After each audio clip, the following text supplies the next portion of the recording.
Lightness, agility, and technology. These are some of the adjectives for the brand new Guerrilla 450 from Royal Enfield. And in this video, you'll learn everything about it. Technical features, performance in the city and on the road, fuel consumption, insurance cost, available colors, and price. And of course, my honest opinion with the pros and cons, so you can make the best purchase decision. Is it really worth the investment? Watch until the end for my answer. I'm Amanda Pagliari, and this is Brazil's most charming motorcycle channel with top two-wheel reviews. So go ahead and hit the like button and subscribe to the channel so you don't miss any videos.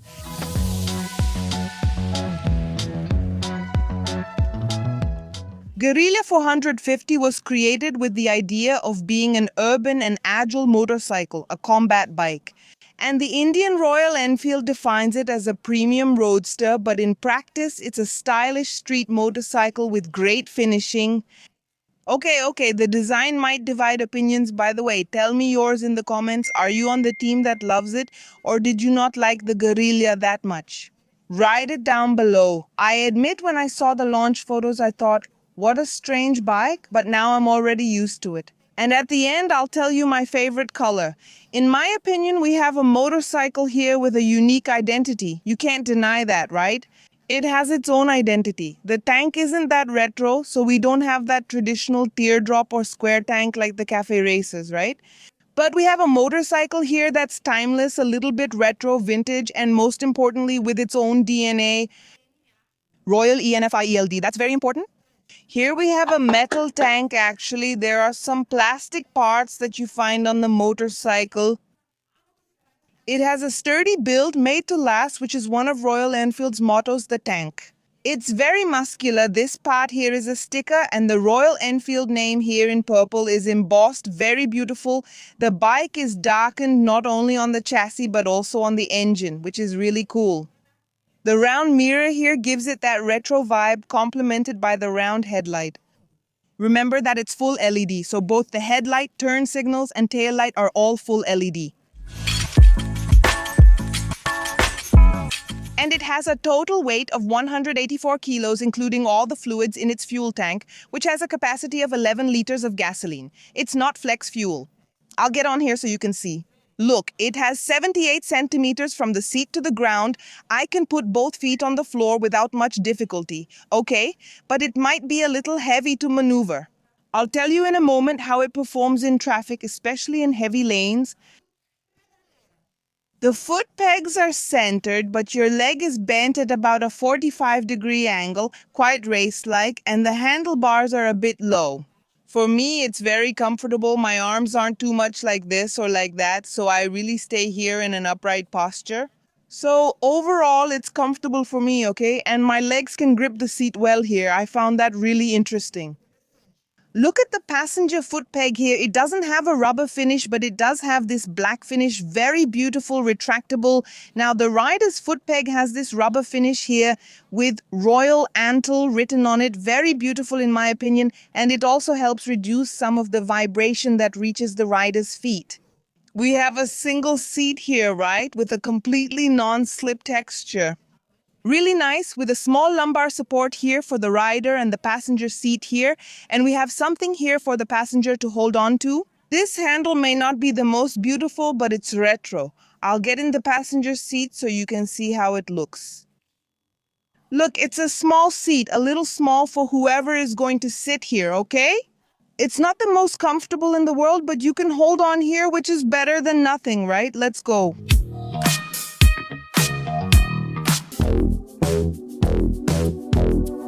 For the front suspension, we have a conventional fork, not an inverted one. It's pretty beefy here with a 43mm diameter and 140mm travel without any adjustment. In the rear, we have a single spring with preload adjustment and 150mm of travel. The wheels are made of alloy. Both are 17-inch rims and they use tubeless tires. And what's cool is that in this color version, it comes with a purple sticker to match.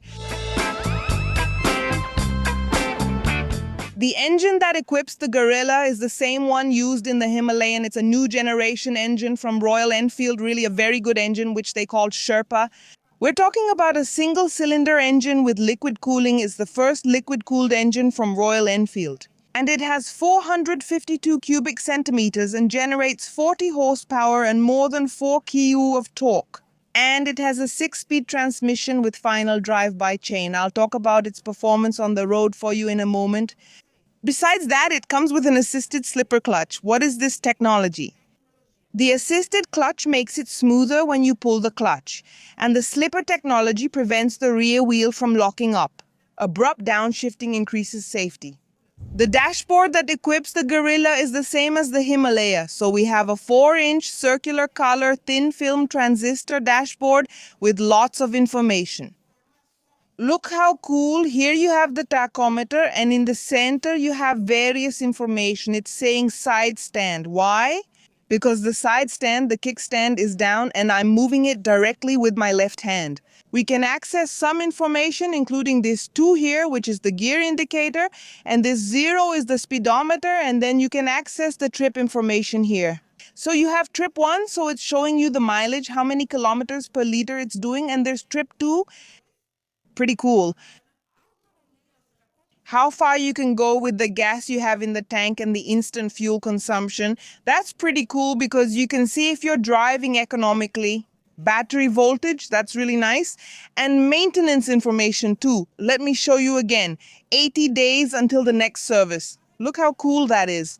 And it also gives you information based on mileage, engine temperature, so it's really an onboard computer. Here on the outside, you have several indicator lights to alert you about something. Besides that, you can adjust the panel settings, for example, change the appearance. If I set the theme here, you can choose a dark theme. I'll choose the white one. You can leave it selected, or I'll set it to automatic, for example. Depending on the brightness, it changes. Here it's switched to white. Isn't that cool? Do you decide? I think I like the dark one better. I'll leave it on dark, but the cool thing is you can set it however you want. You can adjust the brightness and screen type. ICRA means screen in European Portuguese. It's set to analog, but I'll keep it on digital. Look how cool that is, and then it kind of changes and you have this setting. It's nice. You know why? Because it's the setting that shows the map directly on the screen. Look, isn't that nice? So here, as you can see, Google Maps appears on the screen, and it's literally Google Maps because it was made in partnership with Royal Enfield. Google Maps is mirrored on your phone screen, and you can view trip information here more easily. And I hadn't even mentioned that there's also a fuel gauge, right? Anyway, guys, it's a really cool dashboard that you can set up however you want. There's a lot of information, and you can leave it just the way you like it.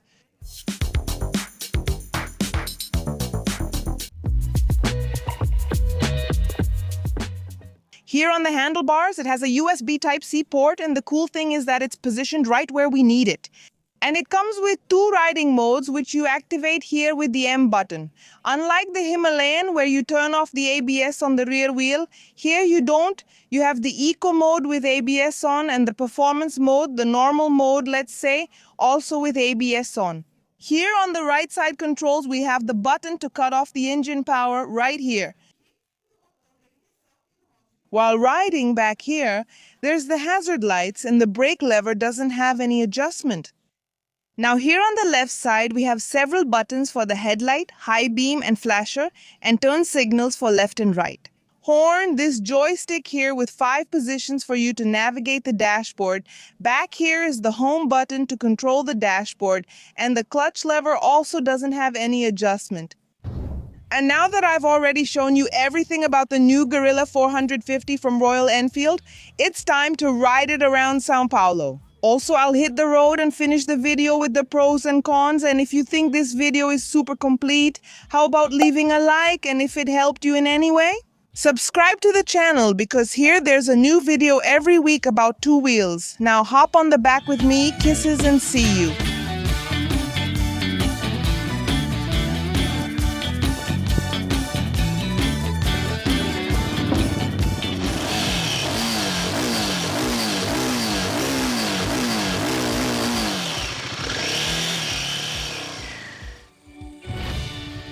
Guerrilla here in the lane.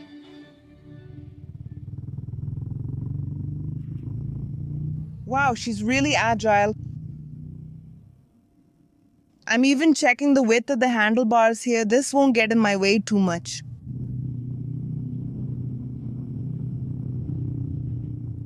She promises agility. Let's see if she'll deliver on that. In terms of handling, she delivers, guys. In terms of handling, Guerrilla is delivering a lot of agility here. Look at this. Changing direction. The bike feels like it weighs 100 kilos. It's so light. Let's see here in terms of size and width, if I can keep up with the bikers in the lane. I was surprised. I expected it to hit the mirrors, but it doesn't since it comes in a bit, right? Wow. But I thought the handlebars were cool, huh? They're fitting through here. Look, going between the cars. The bike is really agile. But look in this stop and go here in second gear. I'll tell you, huh? It's heating up my leg. Wow, you stopped. The car behind me stopped. Everyone stopped. Look, the clutch is high here, see? It's heating up. Okay, guys, in this stop and go traffic, it's heating up a little. So if you live in hot regions, take that into consideration.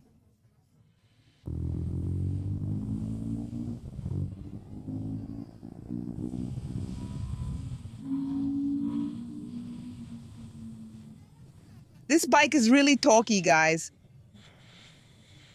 It's really nice to ride, huh? Engine. Exciting engine. It tells you exactly when to shift gears, right? A little red arrow pointing up appears to tell you to shift gears. Let me check something. Look, navigation. See, when you have this analog theme here, it shows you the navigation turn by turn like this. See? You can't put a map. Great for people who enjoy watching the tachometer. Curve, curve. For those who really like to see the map, right? Who really want to see the map. Then you can change the type of display screen, right? It's very easy and intuitive. Once you get the hang of it, then you end up doing it. But hey, can I tell you something? A really, really cool bike to ride here in the city. Really, it's natural habitat, very agile, really nice. Look, the bike is in my hands, guys. I didn't even need to put my feet on the ground. Really easy to handle, super easy.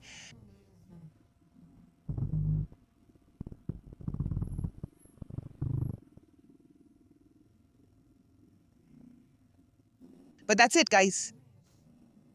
Now let's hit the road here with the Guerrilla 450.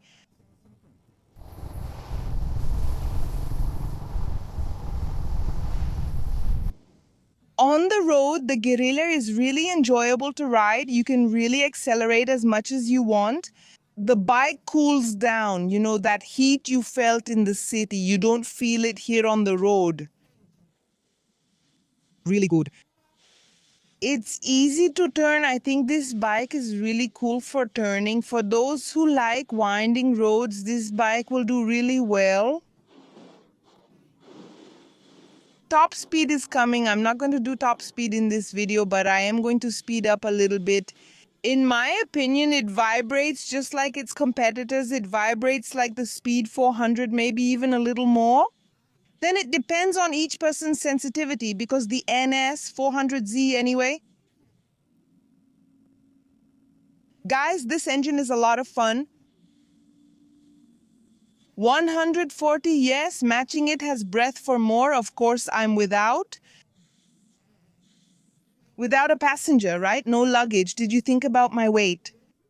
But it's a really fun engine because it has power at low and medium revs. It was configured differently now for Guerrilla. It's not exactly the same engine. Krovi from the Himalaya 450. It's a fun bike. It's a bike that gives you a lot of agility. Of course, on the road, it's a little less stable, let's say, than the Himalaya. So the Himalaya 450 is more robust. This bike in rough conditions has an urban DNA. There's no way around it. You can ride it on the road, of course you can, but the front end might wobble a little. It depends on the speed you're going and the imperfections on the road. Be careful with that. Don't ride like there's no tomorrow. Ride with a light touch. But for hitting the road, yes, for cornering, this bike is a lot of fun.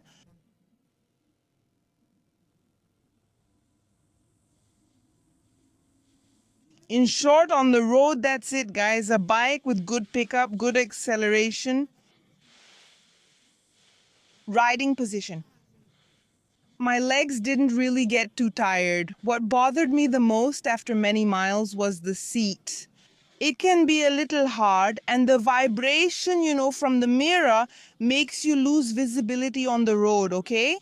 And be careful not to accelerate too much, or you might end up losing control of the front of the motorcycle, okay? You can install a steering damper if you want, but that's it. Now, let's wrap up the video with the pros and cons, fuel consumption, insurance cost, and I'll tell you if the investment is worth it.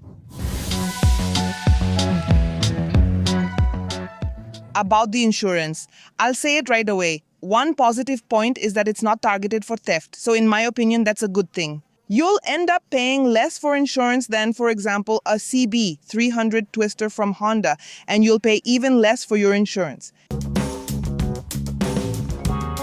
We know that accelerating more increases fuel consumption. There's no avoiding it. It's city and highway driving for me, pushing full throttle at top speed on the highway. The dashboard showed an average fuel consumption of 24 kilometers per liter. Is that good or bad? Let me know in the comments. I thought it was typical for the engine, right? If you ride calmly in the city, you'll save fuel, but I accelerated a lot and had no passengers, so that's the fuel consumption I got. Be sure to mention you're a Motoplay channel follower, as only followers get this special low installment. And now I'm going to talk about the positive and negative points in my opinion. Of course, I'm not the owner of the truth. You can agree, disagree, or share your thoughts. Just be respectful in the comments. New subscribers are welcome to comment as much as they like. And let's go to the positive points. Starting with the engine, guys, this Sherpa engine really was an evolution for Royal Enfield. A vigorous engine, liquid cooling, and apparently a durable engine, right? So far, we don't have any information. It just arrived in Brazil recently. Okay, the Himalayan and the Guerrilla, but it's already running in Europe and in India. So apparently the engine is proving to be reliable, and what I like most about it is that it's a vigorous, torquey engine. Forget about it, right? I even mentioned this in the Himalayan video. Forget about the old Himalayan, right? This engine here is really good, 40 horsepower, but its delivery is really great. That's a good point, especially since this engine's delivery isn't exactly like the Himalayans, right? It's a little bit adapted to give you more at medium and low revs. Another positive point is the technology on this bike. So you have electronic throttle, assisted slipper clutch, there's no traction control. Okay, but anyway, here you can't turn off the ABS on the rear wheel. I don't think it's necessary, but it's nice to have this technology on this type of low displacement motorcycle, right? Considering the price, which I'll mention soon, you'll be surprised. The Trip Air dash panel is another positive point. It's a very nice looking panel with lots of information. Honestly, the onboard computer is great. I like it. With range, gear indicator, separate trip, you can reset the average and instant fuel consumption there. I thought that was good, and another positive aspect of the panel is its connectivity, right? Besides the music and everything else, there's the fact that you can pair the map directly on the panel. So for me, that's the cherry on top. It's what I like most about this motorcycle. Another positive point, guys, when I rode it at the launch, I'll leave the video here for you in the link in the description. When I rode it there in Interlagos, I even mentioned this while riding. It doesn't even feel like a Royal because we're used to those heavy Royals, a bit slower. This bike here is amazing with enviable handling, easy to ride, especially in the city. You really have a combat bike, a bike for quick rides, and to complement the handling, since it's a light bike, you have a great bike for taking curves. So, for those who like to ride in Serena Romero's or even on a kart track, someone who's properly equipped can ride with this bike. You'll have fun and improve your riding skills. Regarding the design, I'm not going to say it's a positive point because that's a matter of taste. Everyone has their own, so if you love this bike, you must be really happy with this video. But one thing we can't deny is the finish. So yes, it has a superior finish. It's nice to see Royal Enfield improving when it comes to finishing. You can see how well the parts fit together.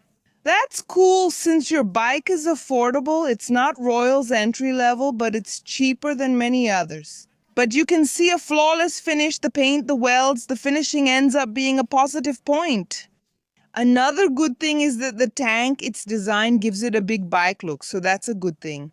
It also has an easily accessible USB-C port on the handlebar, which is a plus. Another good thing is the price. When it's time to criticize, we criticize, and when it's time to praise, we praise. I found the price competitive, and that's already with shipping included, right? So that's already the final price the customer will pay at the dealership, so that's a positive point. And this last one, in my opinion, isn't exactly because of Royal Enfield or because of Guerrilla, but rather because of our country. We have bikes that are more or less targeted than others, and people aren't letting anything slide. I'll make it clear to you, but we know there are bikes that have a bigger target on their backs than others. And in my opinion, in this case here, it's because it has that big retro look. So people say, oh, what bike is that? Is it old? Is it new?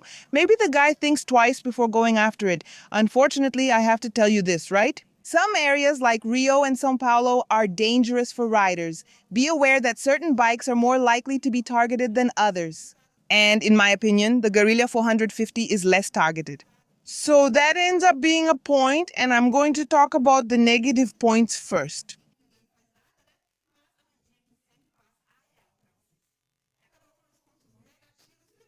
Okay, this might sound silly, but it doesn't turn much, so when maneuvering, you sometimes hit the handlebars.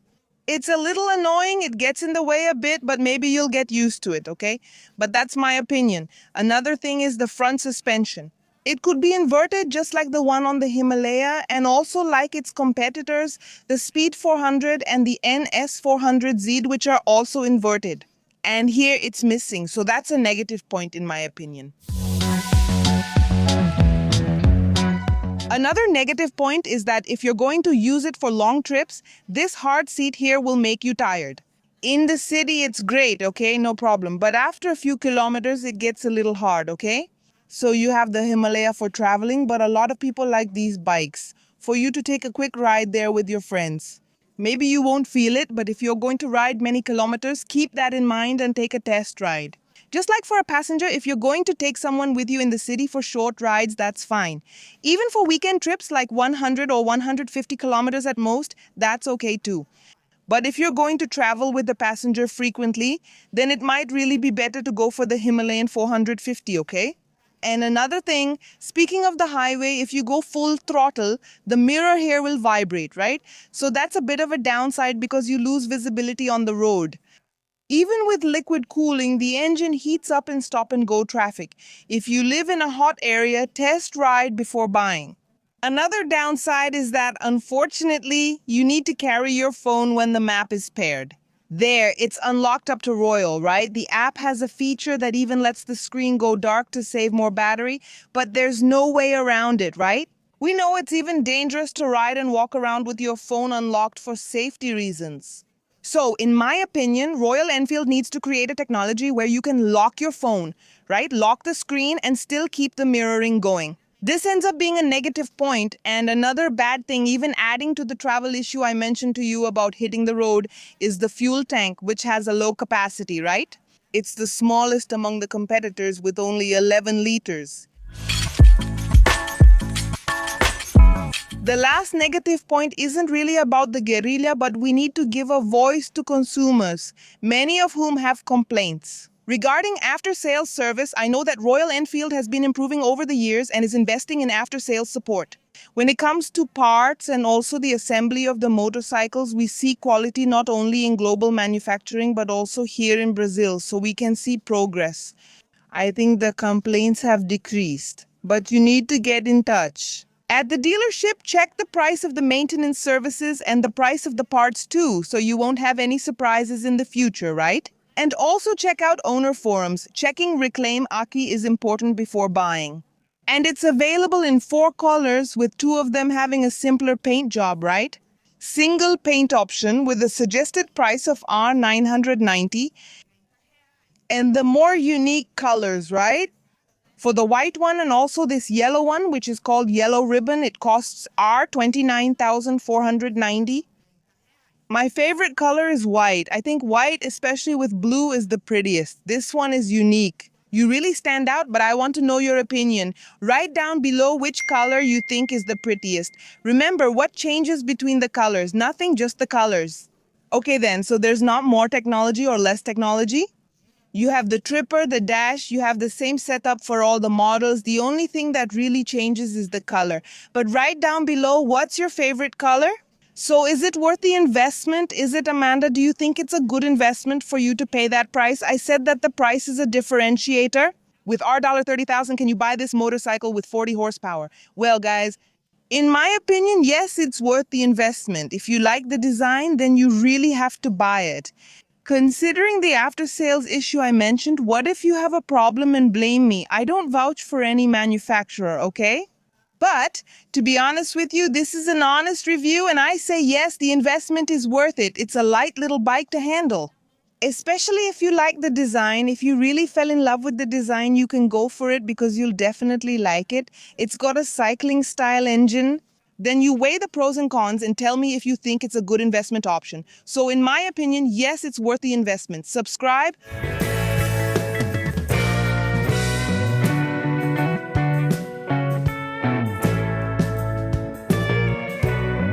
So that's it. If you like the video, leave a like and share it with your friends. I'm sure they'll enjoy getting to know the test ride, right? The review of the new Guerrilla 450.